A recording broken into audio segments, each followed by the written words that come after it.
দিদির জন্মদিনে এটা কি হলো? তো চলো তোমাদেরকে শুরু থেকে বলি। তো আজকে ছিল আমার দিদির জন্মদিন। তো আমার সকালবেলা পড়ানো কমপ্লিট করে আমি আর দিদি একটু বেরিয়ে পড়েছিলাম, একটু কাজ ছিল তাই জন্য।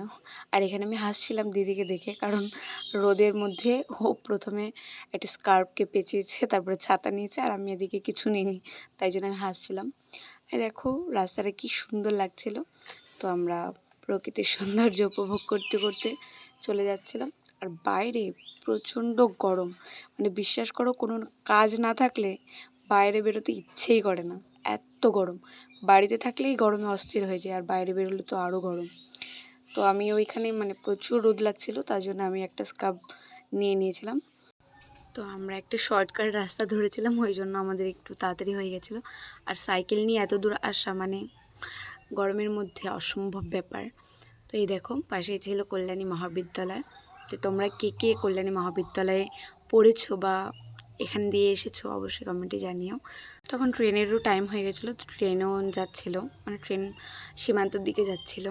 আর এটা হচ্ছে সামনে শিল্পাঞ্চল স্টেশন, এই যে জিএনএম হসপিটাল। তো তোমরা কে কে জিএনএম হসপিটাল চেনো বা নাম শুনেছো অবশ্যই জানিও আমাকে কমেন্টে। তো আমরা প্রায় আমাদের কাজের জায়গাতে পৌঁছেই গেছিলাম।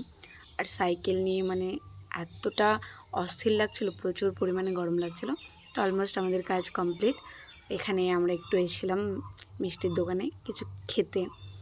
তো আমরা সবাই বসে পড়েছিলাম এখানে খেতে।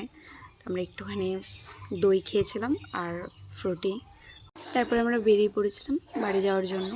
তো এই রাস্তাটা তোমরা অবশ্যই চিনবে, এটা খুব ফেমাস জায়গা কল্যাণীর।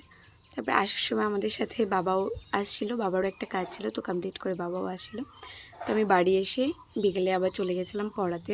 তো আজকে একটা ব্যাচই ছিল বিকেলে পড়ানো। তো আজকে পড়াতে এসেছিলাম একটু তাড়াতাড়ি চলে এসেছিলাম, কারণ আমার আবার বিকেলে একটুখানি বেরোনো আছে তাই জন্য। তো আমার পড়ানো কমপ্লিট হয়ে গেছিলো। তারপর স্টুডেন্টের মা আমাকে একটা আম কেটে দিয়েছিলো। তো আমি আমটা খেয়ে চলে এসেছিলাম বাড়িতে, রেডি হয়ে আমি বেরিয়ে পড়েছিলাম আবার। তারপরে এসেছিলাম একটু আইসক্রিম খেতে অরুণের।